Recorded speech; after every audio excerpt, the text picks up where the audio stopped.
Vous êtes peut-être gestionnaire ou propriétaire d'entreprise. Vous êtes peut-être à la recherche de solutions pour augmenter les performances de votre entreprise.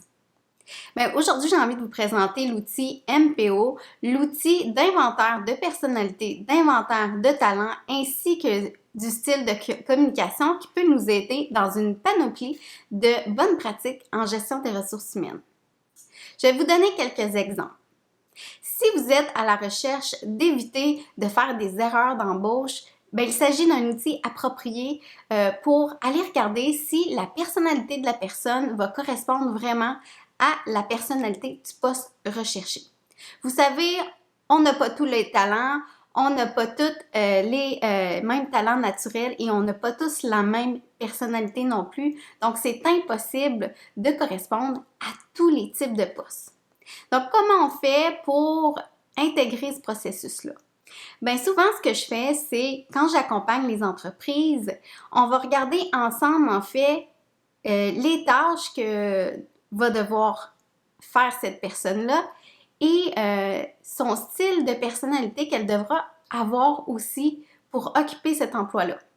Est-ce que cette personne-là va devoir prendre des choses en charge? Est-ce qu'elle va devoir avoir un leadership d'influence?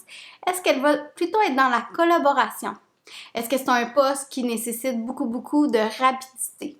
Vous voyez, il y a plusieurs éléments à vérifier parce que tout type de poste ne nécessite pas la même chose. Ensuite de ça, après avoir déterminé le poste cible, ce qu'on peut faire, c'est lors de l'embauche, il y aura le processus normal d'embauche, dont l'entrevue, ce qui va nous permettre d'avoir quelques candidats potentiels. Et ensuite de ça, à compétences égales, on va pouvoir vérifier en fait le type de personnalité des candidats potentiels avec le profil cible qu'on aura déterminé. Ça, ce qui va faire en sorte, c'est qu'on va s'assurer en fait que à compétences égales, on a la personne avec le profil de personnalité qui correspond plus à nos besoins organisationnels. Ce qui va faire en sorte aussi que la personne va vouloir rester sur son poste. Donc, on va augmenter notre niveau, notre rétention du personnel parce que, bien sûr, la personne va se sentir bien parce qu'elle ne sera pas toujours à contre-courant de sa personnalité naturelle. Ensuite de ça, qu'est-ce qu'on peut faire avec ça? On peut faire du développement d'équipe. Des fois, on se dit par quelle barre on peut prendre notre développement d'équipe. On voit qu'il y aurait des compétences à aller développer. On voit peut-être qu'il y a des écarts entre la situation actuelle et la situation qu'on aimerait avoir, mais on ne sait pas exactement par quel chemin passer parce que souvent, on va avoir des données subjectives et non objectives. On sait qu'il se passe des choses, mais on ne sait pas exactement quoi. Mais qu'est-ce qu'on peut faire? On peut faire un scan de notre équipe. Donc, on va déterminer, encore une fois, qu'est-ce que ça nous prend comme poste parce que des fois, ça peut arriver qu'on n'a pas réfléchi à cette situation-là ou peut-être à cause des nouvelles stratégies organisationnelles, peut-être que les besoins ont légèrement changé également. Donc, on va aller déterminer ceci et on va aller vérifier la personnalité et les talents naturels des employés qu'on a en poste. Ensuite de ça, ce qu'on va pouvoir faire, c'est on va pouvoir faire l'écart entre le besoin du poste et nos employés actuels, ce qui va nous permettre ensuite de ça de nous faire un plan de développement des compétences en lien avec les données qu'on aura recueillies. Une autre chose qu'on peut faire avec les inventaires de personnalité et les inventaires de talent, ce que j'offre comme service également, c'est je fais de la formation en leadership. Ce qui est intéressant, c'est que tous les types de personnalités n'auront pas le même type de leadership naturel.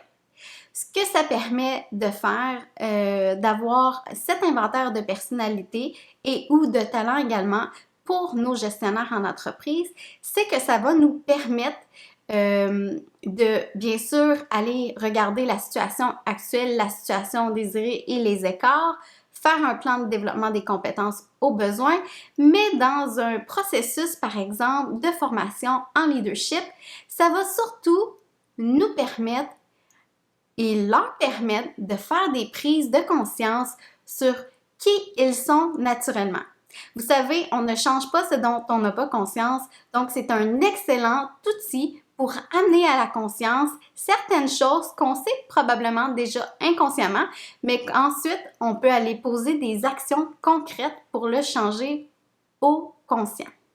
Donc vous voyez, il y a plusieurs choses qu'on doit faire avec ça et de toujours mieux connaître nos employés, de toujours vouloir les avoir à la bonne place. Vous savez, il n'y a pas nécessairement de mauvaises personnes, mais il y a souvent de personnes à la mauvaise place.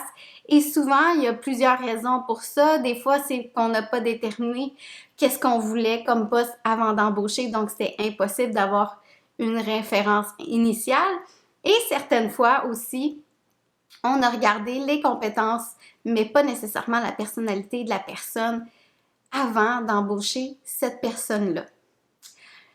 Une dernière chose, et non la dernière, parce qu'il y a plusieurs bonnes pratiques en gestion des ressources humaines qu'on peut faire avec ça, mais une autre chose qu'on peut faire avec l'inventaire de personnalité, l'inventaire de talent, le style de communication, c'est que l'inventaire de personnalité nous permet de voir la personnalité de la personne et sa perception d'elle en poste, ce qui nous permet aussi d'avoir soit des drapeaux verts, des drapeaux jaunes ou des drapeaux rouges. C'est-à-dire, si la personnalité de la personne est à l'extrême de sa personnalité naturelle, certaines fois, on peut avoir un drapeau rouge parce qu'on peut voir qu'il y a certaines choses qui ne fonctionnent pas. Et à ce moment-là, ben, il y a plusieurs solutions qu'on peut faire. C'est premièrement rencontrer la personne, valider ces informations-là et ensuite peut-être regarder dans l'organisation s'il y aurait un poste qui correspondrait plus à cette personne-là, toujours dans l'objectif d'augmenter la performance en entreprise parce que plus on est bien, plus on est confortable dans un poste, plus on génère de la performance et voilà.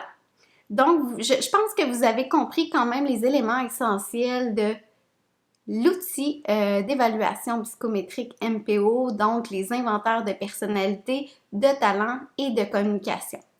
Si jamais vous avez des questions, vous avez une situation actuelle et vous ne savez pas exactement quelle stratégie vous voulez entreprendre pour la corriger, pour atteindre votre situation désirée, bien sûr, je vous invite à communiquer avec moi.